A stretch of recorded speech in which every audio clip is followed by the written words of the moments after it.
Monsieur Hassan Qassimi, bonjour. Bonjour madame.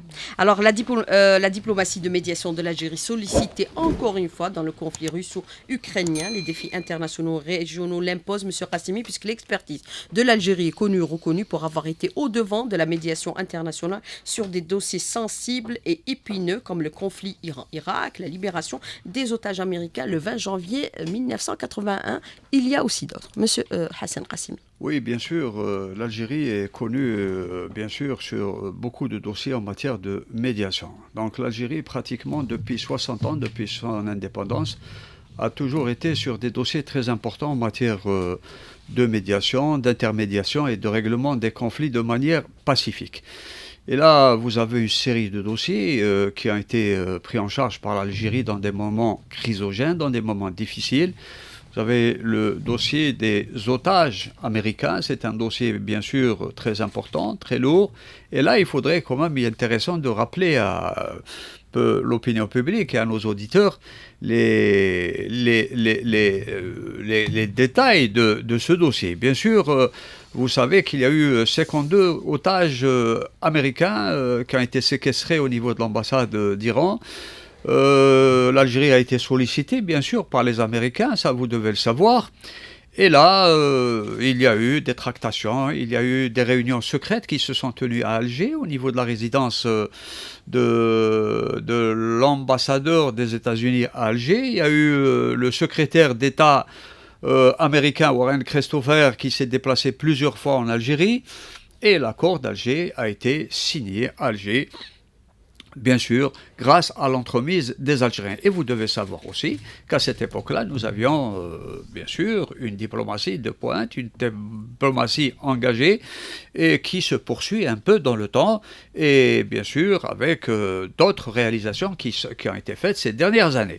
Et là, je voudrais dire aussi qu'à l'époque, nous avions Reda Malek qui était ambassadeur aux États-Unis, nous avions Abdelkrim Gharib qui était aussi ambassadeur en Iran et on avait Sadiq Ben Yahya comme ministre des Affaires étrangères. Bien sûr, il y a un héritage qui se poursuit actuellement et l'Algérie continue bien sûr à offrir ses services, à être sollicitée par beaucoup de pays en matière de règlement des conflits et d'intermédiation. Mais justement, par rapport à cette question, monsieur Hassan Qassimi, par rapport à la libération des otages américains, on l'a dit, c'était le 20 janvier 1981. Le temps n'a pas effacé un tel souvenir. Il revient à chaque fois dans les déclarations de personnalités politiques américaines importantes. Pourquoi, d'après vous, monsieur Hassan Qassimi? Vous savez, d'abord, libérer 52 otages, et leur séquestration a duré 455 jours dans des conditions très difficiles.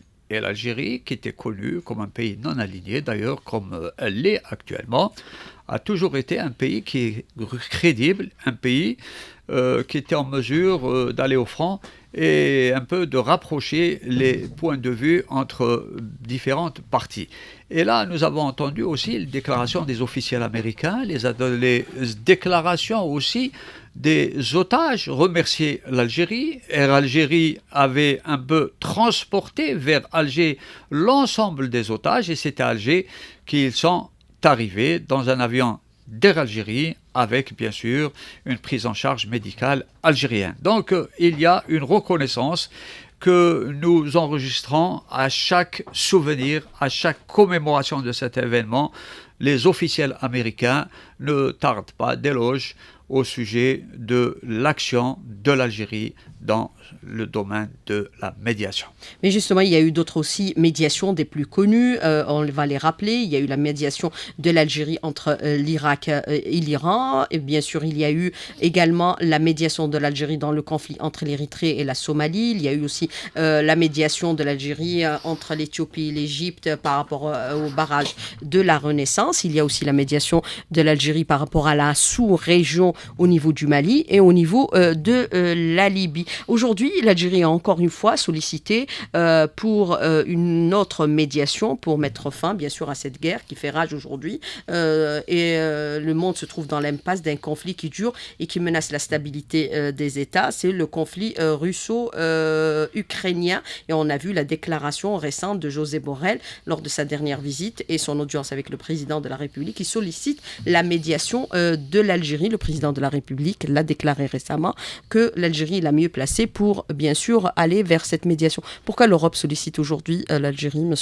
Hassan Qassimi? D'abord, avant de répondre à votre question directement, je voudrais revenir à l'accord d'Alger de 1975, qui a mis fin à un conflit qui allait évoluer vers une guerre inévitable entre l'Irak et l'Iran. Donc l'accord d'Alger a été conclu et signé à Alger en 1975 entre l'empereur, le Shah, et le président de la République, Saddam Hussein, à Alger. Il a permis aussi de régler d'une manière définitive le contentieux frontalier au niveau du Chat al-Arab et aussi de mettre fin aux interférences iraniennes dans le soutien des organisations armées kurdes au niveau de l'Irak. Donc il y a eu une intervention très forte de l'Algérie qui a permis d'éviter une guerre certaine, et ça, ce n'est que à l'honneur de l'Algérie et au prestige de l'Algérie. Maintenant, pour revenir à d'autres, bien sûr, conflits, il y a eu l'intervention et la médiation réussie de l'Algérie entre l'Éthiopie et l'Érythrée, qui a permis aussi de mettre en place un accord d'Alger et mettre fin à des décennies de conflits armés entre ces deux pays. Maintenant, on revient bien sûr au dossier actuel.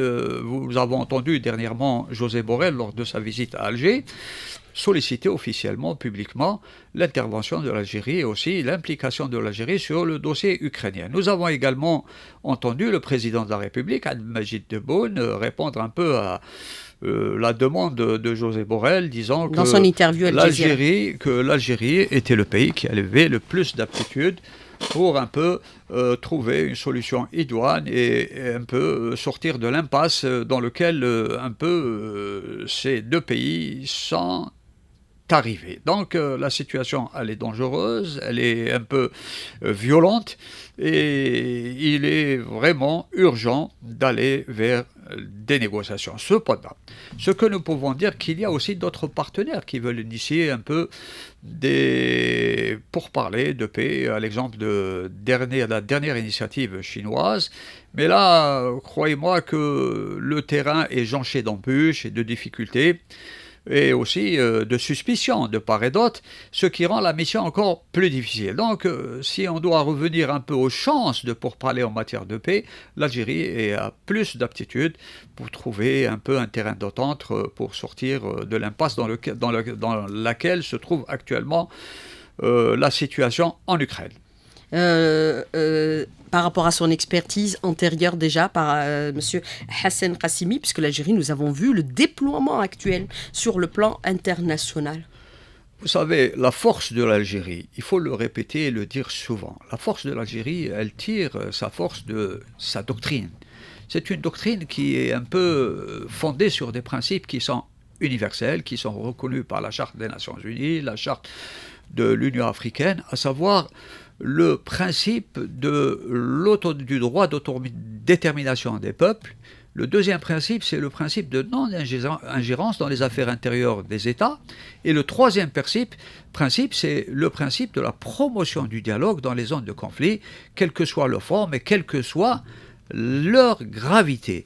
Donc c'est ce qui fait un peu la force de l'Algérie, que nous ne retrouvons pas ailleurs, et que l'Algérie d'abord est un pays qui est non aligné, qui est toujours à équidistance des partenaires en conflit et qui peut offrir à tout moment ses services quand elle est sollicitée. C'est le cas de l'Union européenne à travers son ministre, José Borrell, qui a exprimé le désir très fort de vouloir que l'Algérie intervienne et s'implique sur ce dossier.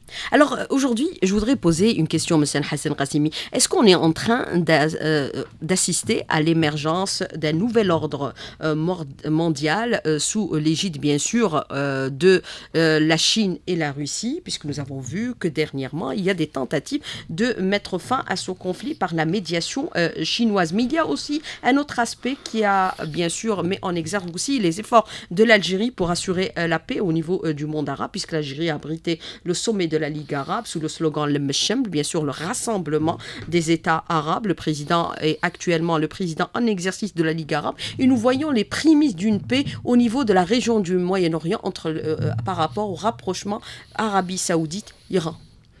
C'est important. Vous savez, sur le plan international et sur le plan régional, nous assistons à la naissance d'un monde. Mais cependant, il faudrait préciser que la naissance de ce monde ne se fait pas de manière naturelle, elle se fait au forceps et dans la violence, malheureusement. Et il est ce qu'il est.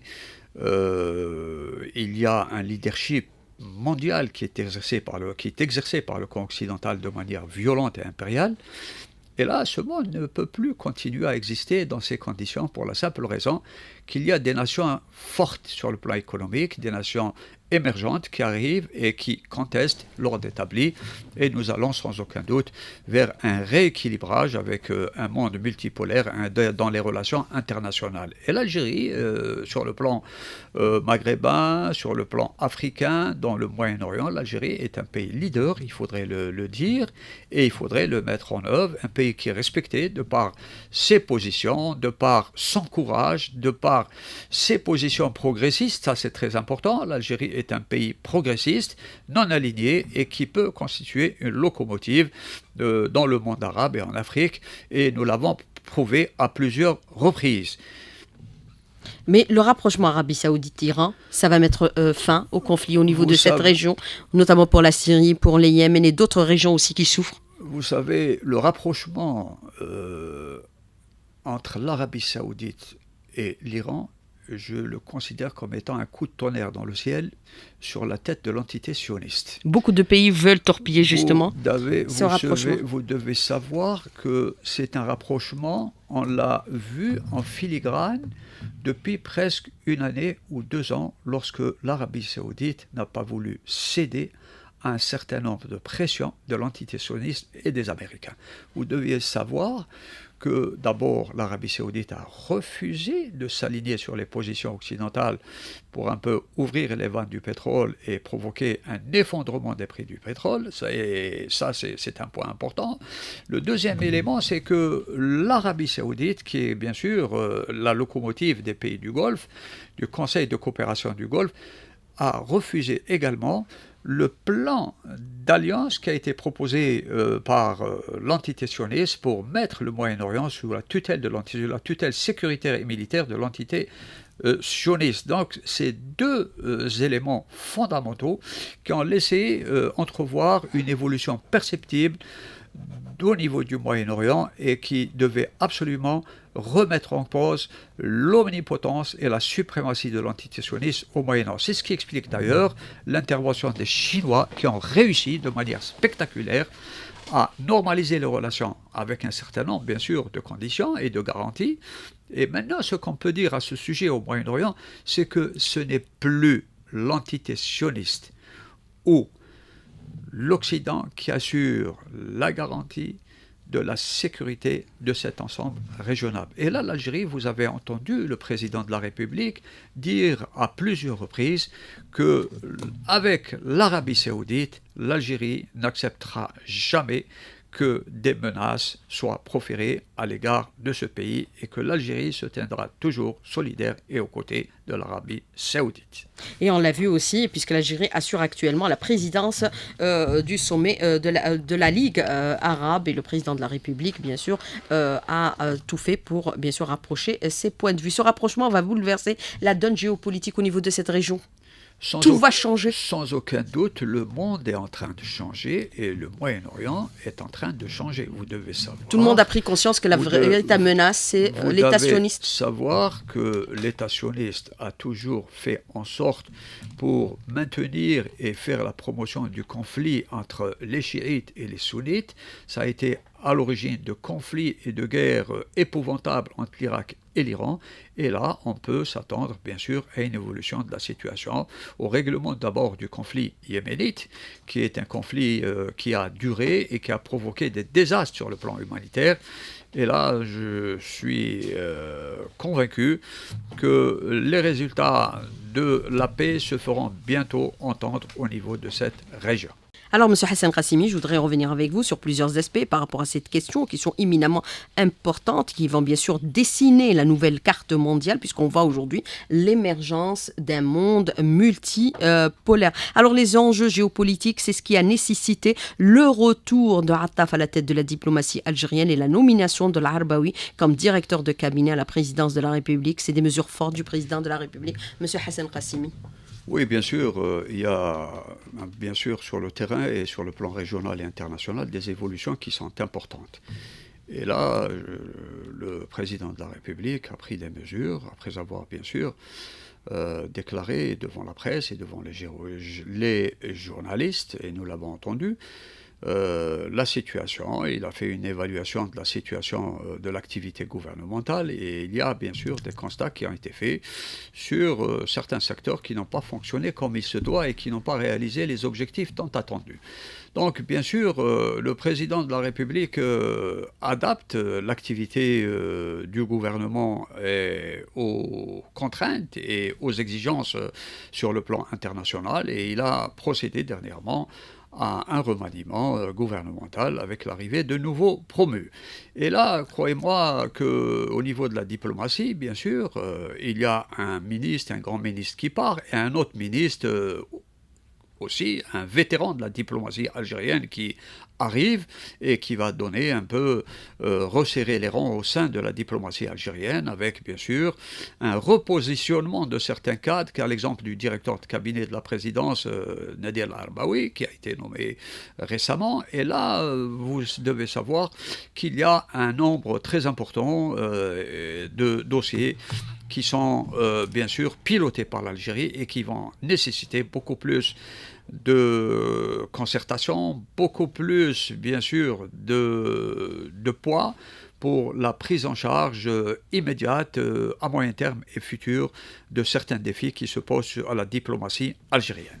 Et bien sûr, Nadir Al-Arbaoui, qui est un fin connaisseur de la Ligue arabe, puisqu'il a été ambassadeur en Égypte, et également des Nations Unies. Et M. Attaf, on se souvient, c'est lui qui avait acté la fermeture des frontières avec le Maroc. Alors, justement, par rapport à cette question que vous avez soulevée à un instant, le mécontentement du président qui a été manifesté lors de ses entretiens, bien sûr, avec la presse nationale. Il n'était pas satisfait du rendement de certains départements ministériels, notamment en ce qui concerne bien sûr la question qui est aujourd'hui au centre de toutes les politiques qui sont engagées, à savoir la numérisation. Qu'est-ce qui justifie aujourd'hui ces réticences, monsieur Hassan Qassimi ?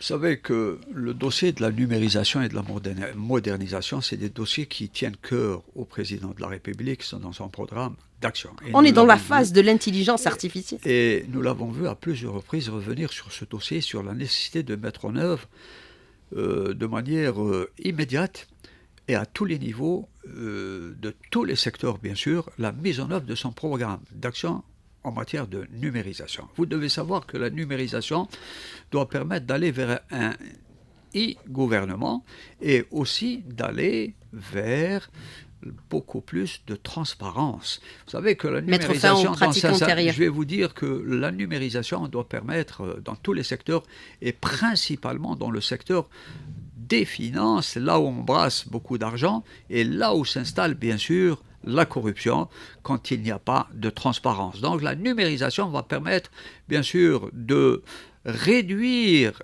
les champs de la corruption et de réduire les champs où peut s'installer le banditisme, la criminalité et bien sûr toutes sortes de fléaux. Et c'est ce qui explique pourquoi le président a été ferme et il a fixé des objectifs pour finaliser rapidement le dossier de la numérisation au niveau de tous les secteurs. Et raccourcir bien sûr les délais et mettre fin à la pénibilité des citoyens pour acquérir des documents administratifs qu'ils peuvent obtenir à distance. Alors aujourd'hui, on est dans une offensive aussi médiatique, monsieur Hassan Qassimi, puisque le président de la République a ordonné au gouvernement d'occuper le terrain, de descendre. Vous savez, c'est l'une des décisions les plus importantes et le président de la République est un homme de terrain. Il a été dans toute sa carrière dans l'opérationnalité,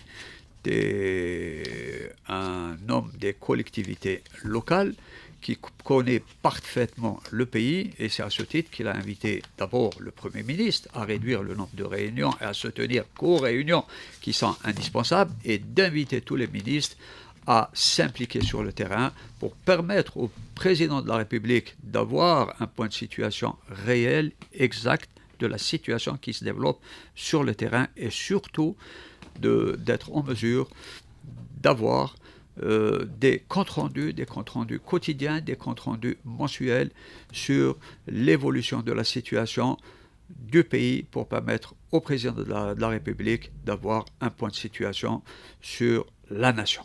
Mais investir le terrain, c'est pour ne pas laisser aussi la place vide, puisque la nature a horreur du vide, M. Hassan Qassimi, puisque le président place le citoyen au cœur de toutes les politiques publiques.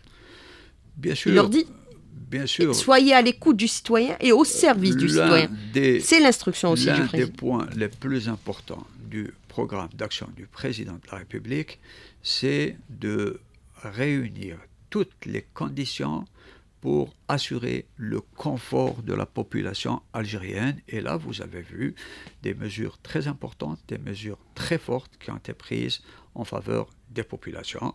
Vous avez vu les dernières augmentations des salaires qui sont intervenues juste avant le Ramadan. Vous avez vu les décisions très fortes en direction de la jeunesse en instituant la prime de chômage. Et vous avez vu aussi des mesures importantes qui ont été prises en matière de soutien des prix, en matière de disponibilité, même si l'inflation, ces derniers jours, connaît une certaine augmentation due certainement à une situation particulière provoquée par l'achat massif de certains produits utilisés par tous les Algériens. Il y a eu bien sûr d'autres mesures qui ont été prises en direction du citoyen, comme par exemple la criminalisation de la rétention des produits alimentaires et également la spéculation. Alors on a vu aussi, durant le mois de Ramadan, le président de la République a pris toutes les mesures pour garantir la stabilité et la disponibilité des produits destinés à la consommation. Et lors de son discours adressé à la nation, la veille du mois sacré, le président de la République s'est adressé à la conscience des commerçants pour leur demander de se solidariser avec les populations pour éviter les pratiques spéculatives. Ça nous renvoie à nos pratiques ancestrales, Monsieur Hassan Qassimi. Générosité. Je vais vous dire une chose. Et solidarité. Le président de la République, Abdelmajid Tebboune, a ouvert de nouvelles traditions. De nouvelles traditions en matière de communication directe avec la population algérienne. Et le discours qu'il a adressé à la veille du Ramadan, franchise, c'est un discours qui nous reconforte et qui nous donne un peu de chaleur au cœur quand on sait qu'on a un président qui est là et qui pense à la situation du peuple et au confort du peuple et qui adresse un message solennel C'est le père de famille. aux commerçants pour leur demander d'être solidaires avec l'État algérien pour aller vers des pratiques commerciales saines et loyales. Et là, vous devez savoir que ce sont des actions qui ne sont pas du tout considérées comme des actions anodines. C'est des actions qui sont très fortes, très puissantes et qui sont appréciées fortement par la population algérienne. Et revenir à nos principes religieux durant ce mois, c'est la spiritualité et également la solidarité. Je voudrais revenir avec vous sur un autre aspect, Monsieur Hassan Qassimi. Bien sûr, nous avons vu, par exemple, il y a eu des dysfonctionnements au niveau du ministère du Commerce, c'est-à-dire pas le ministère du Commerce, qui ont impacté, c'est-à-dire impacté par des pénuries cycliques et répétitives. Et pourtant, il y a la disponibilité de tous les produits. Tous les responsables assurent de la disponibilité des produits. On a même assuré des stocks de sécurité. Comment peut-on l'expliquer aujourd'hui, M. Hassan Qassimi? Est-ce que c'est une volonté un peu de perturber le commerce, ou alors de créer des sortes de tensions? Vous savez, pour le secteur du commerce, il faudrait quand même être loyal et reconnaissant. Et à l'égard des cadres du secteur du commerce, il faut le reconnaître, qui ont beaucoup fait, mais il y a dans ce secteur encore beaucoup de choses à faire. Bien sûr, quand on voit l'héritage et le passif plusieurs décennies où pratiquement le secteur de la commercialisation, le secteur de la distribution a été abandonné à des lobbies mafieux qui ont pris en otage ce secteur.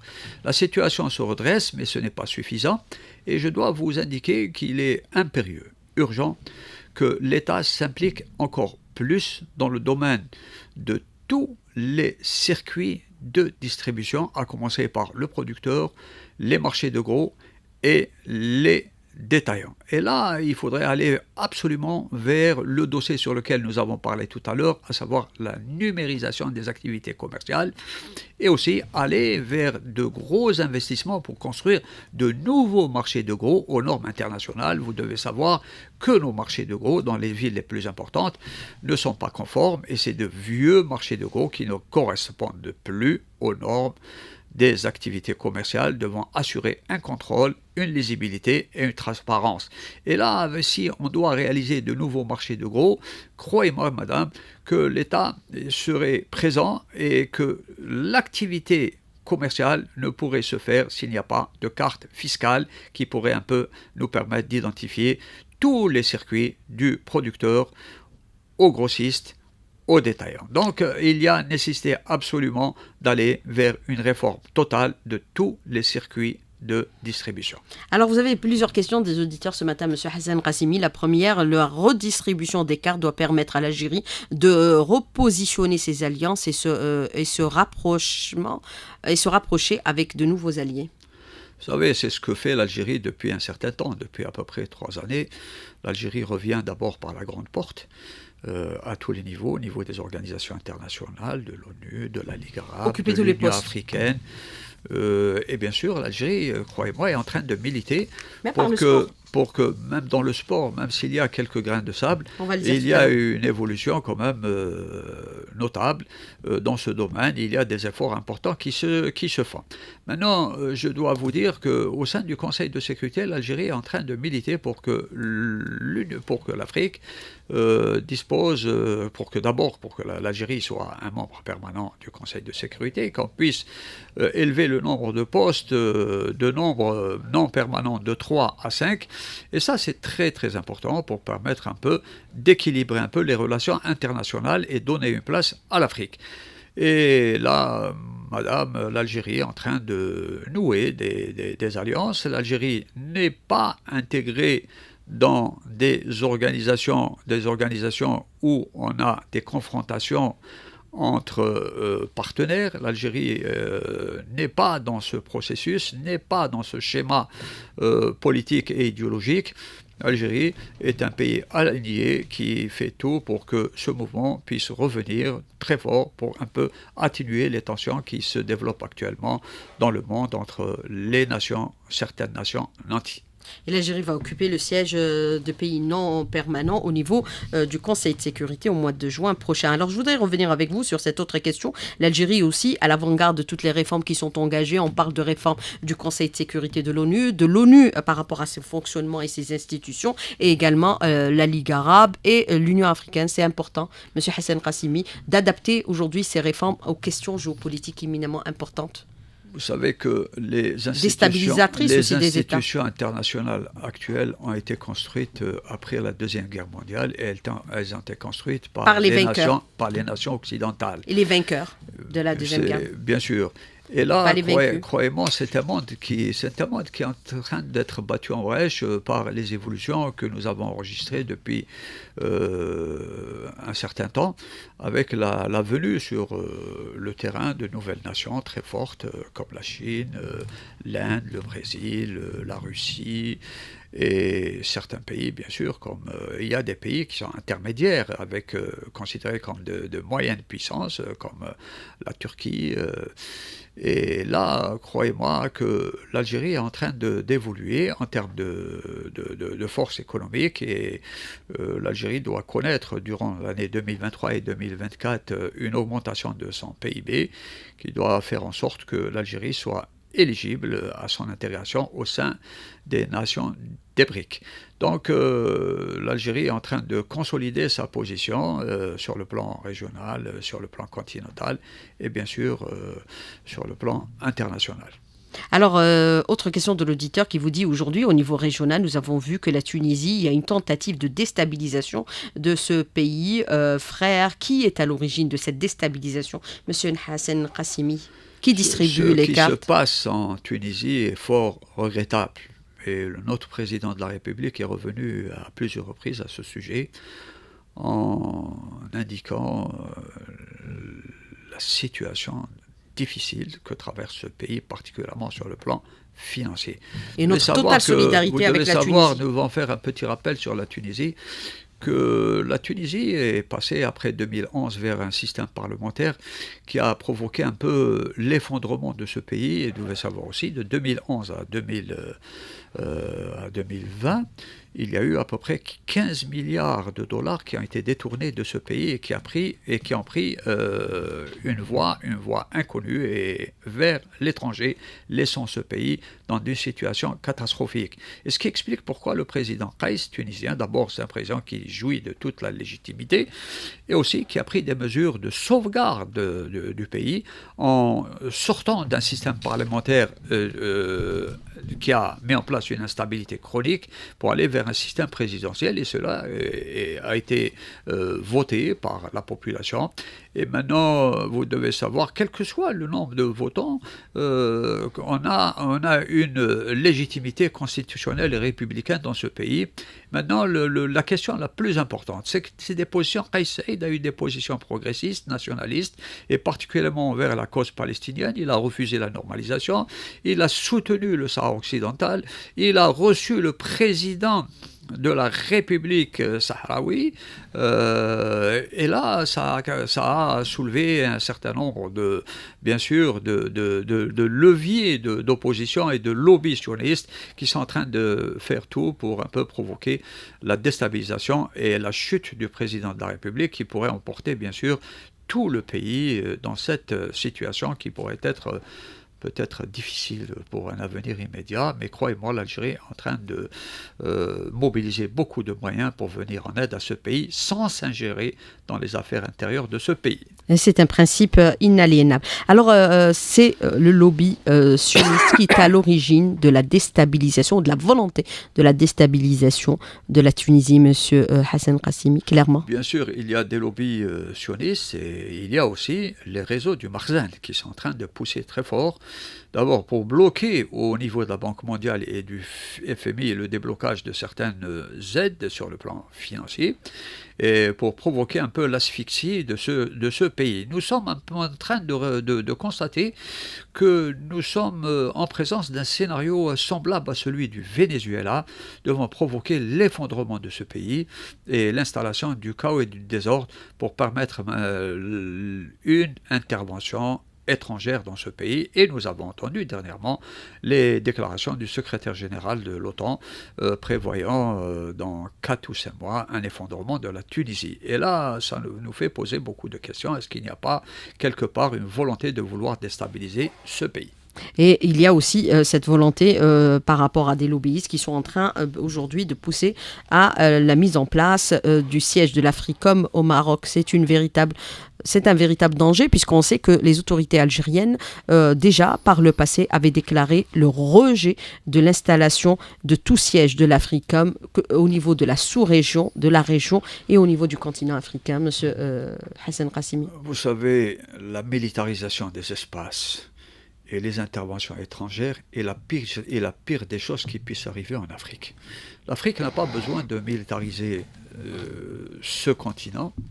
L'installation d'une manière illimitée de bases militaires, et tous ces facteurs-là c'est des facteurs qui ont provoqué une instabilité chronique de toute la région et de tous les continents. Et là, madame, au sujet de l'installation de l'Africom au Maroc, bien sûr, c'est des lobbies sionistes et des lobbies du Marsen qui sont en train de, avec certains lobbies, bien sûr, au sein du Congrès américain qui sont marginaux et qui tentent aussi d'essayer de pousser vers une telle solution pour un peu provoquer un peu plus d'hostilité à l'égard de l'Algérie.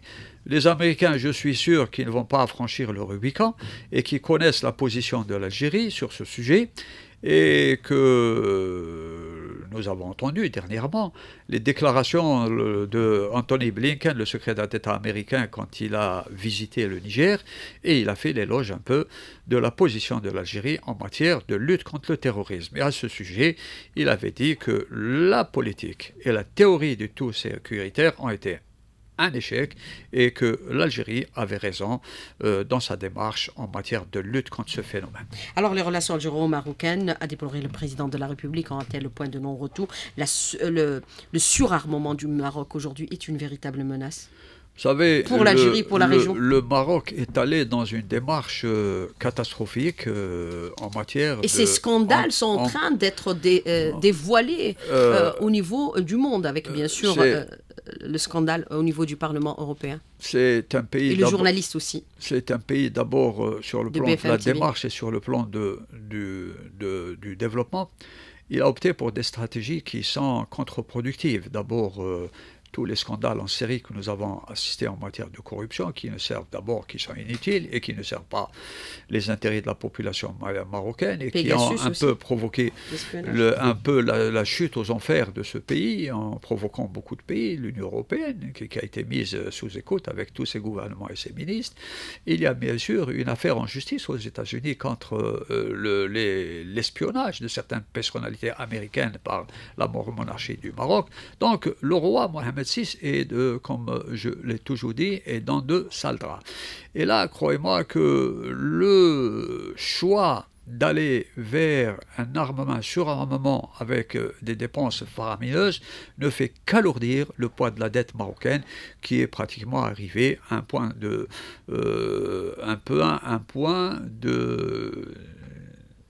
faillite sur le plan économique parce qu'il n'arrive plus à payer sa dette, il n'arrive plus à payer les intérêts de la dette et il est en train de, au niveau des institutions financières internationales, quémander pratiquement des subventions et des aides de quelques centaines de milliers de dollars. Et là, ça peut vous donner une idée de la situation économique et sociale dans ce pays où vous avez vu des manifestations des populations, des manifestations de masse concernant les injustices, la pauvreté et les inégalités qui s'installe dans ce pays de manière très forte et très violente. Mais sa normalisation avec l'entité sioniste a signé son acte de mort avec la population, M. Hassan Qassimi, puisqu'on a vu aujourd'hui le rejet de la normalisation par la population marocaine. Vous savez que la normalisation avec l'entité sioniste, la monarchie est en train de le payer très cher. Les retours de manivelle sont violents. Et le Maroc, c'est un peu en normalisant avec l'entité sioniste, ça a ouvert la voie à une véritable aventure où c'est un pays qui menace et qui est hostile à l'égard de plusieurs pays et pas uniquement à l'égard de l'Algérie. Alors, dernière question, avant de clore cette émission, M. Hassan Qassimi, par rapport à l'échange téléphonique, c'est-à-dire le coup de fil entre le président de la République et Emmanuel Macron, comment peut-on aujourd'hui le considérer, puisqu'il y a eu quand même des discussions qui ont permis d'éclaircir un peu des points de vue pour l'intérêt des deux peuples? Vous savez, cet appel téléphonique est intervenu juste après l'entrevue qui a été faite, qui a été donnée par le président de la République à un journaliste d'Al Jazeera. Et c'est à ce moment-là, quand il a abordé la question des relations algéro-françaises, que l'Algérie avait souhaité qu'on sorte de cette impasse, parce que l'Algérie, vous devez le savoir, et vous devez savoir aussi que l'Algérie a une forte communauté algérienne en France. Donc il faudrait absolument protéger les intérêts de cette population en France. Bien sûr, à la suite de cela, le président Macron a appelé le président de la République pour échanger des points de vue sur beaucoup de dossiers. Et là, bien sûr, il y a eu le dossier de Amir Abouraoui sur lequel il y a eu certainement des discussions très fortes et aussi des accords pour que de telles aventures ne se renouvellent plus à l'avenir. Monsieur Hassan Qassimi, merci d'avoir répondu à nos questions, d'avoir été en direct avec nous ce matin dans le studio. Merci beaucoup. Hamdan, et bonne journée. C'est moi qui vous remercie.